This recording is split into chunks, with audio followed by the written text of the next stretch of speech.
Hello, and thank you for joining us for another segment presented by Budget, Books and Brains, your trusted source for discussion on personal finance. Let's have a real talk today. Do you ever feel like you are on a financial hamster wheel? You work hard, you save up a little bit, you start to feel like you're finally getting ahead, and then bam, life happens.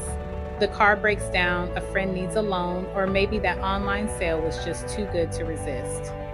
Suddenly, you're right back where you started, staring at a zero balance and wondering, how did this happen again? It's a frustrating cycle, feeling like you're constantly starting over financially. You're not alone in this, and the good news is, you absolutely can break free.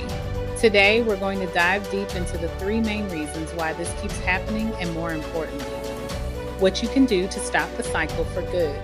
So, what are these sneaky culprits that keep resetting our financial progress? The first and perhaps the most common is impulsive spending. We've all been there. You've had a tough day and you think, I deserve this. Or you see a limited time offer and the fear of missing out kicks in. It's not about being bad with money. Our brains are literally wired to seek pleasure and avoid pain, and a quick purchase provides an instant hit of dopamine, that feel-good chemical. The problem is, this short-term pleasure often leads to long-term pain and regret. You might not even realize how much these small, impulsive buys add up. That daily gourmet coffee, the subscription box you forgot you had, it was on sale, clothes that still have tags on them. Each one is a small leak in your financial boat, and together they can sink you. It's a slow drain that you often don't notice until you're already underwater, forced to start bailing yourself out all over again.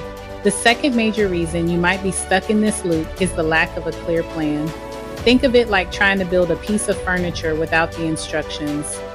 You have all the parts, your income, your bills, your savings goals, but without a blueprint, you're just winging it. You might pay bills as they come in, spend what's left, and hope there's something left to save at the end of the month.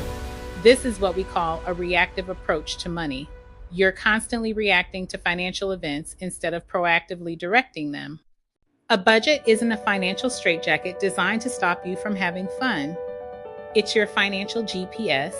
It's the instruction manual that tells you where your money should go so you can reach your desired destination, whether that's a debt-free life, a down payment on a house, or a comfortable retirement. Without this plan, your money is like a ship without a rudder, just drifting wherever the current takes it, often crashing against the rocks of unexpected expenses and forcing you to rebuild from the wreckage. Now let's talk about the third, and often the most emotionally charged reason, what I call guilt giving. This is when your big heart gets in the way of your financial health. You're a generous person. A friend is in a tight spot, a family member has an emergency, and your first instinct is to help. You lend them money, maybe more than you can truly afford, because you feel guilty saying no. The problem is, this often turns into a one-way street. The loans are rarely paid back on time, if at all, and you're left scrambling to cover your own expenses. This isn't about being selfish. It's about being sustainable. You can't pour from an empty cup. Constantly draining your own resources to fill someone else's puts your own financial security at risk, forcing you to start over every time you extend a helping hand. It creates a cycle of resentment and financial instability that is incredibly difficult to break because it is tied up in our relationships and our desire to be a good person. Okay, so we've identified the problems: impulsive spending, no plan, and guilt giving. It sounds a bit grim, but here's the empowering part. For every single one of these problems, there is a powerful, practical solution. Let's start with tackling impulsive spending. The magic word here is automation. You need to make saving and investing your default setting. The best way to do this is to pay yourself first automatically. Set up an automatic transfer from your checking account to your savings or investment account for the day after you get paid. When the money is out of sight, it's out of mind. You won't be tempted to spend it because it won't even be there. You're essentially creating a system that protects you from your own worst impulses. You're not relying on willpower, which can be fickle. Instead, you're building a structure, a financial habit that works for you even on your weakest days.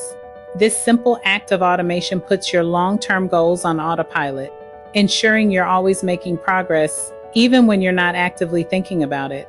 Next, let's conquer the no plan problem with a strategy I love: visual budgeting. For many of us, spreadsheets are boring and confusing. Numbers on a page don't feel real. So let's make it real.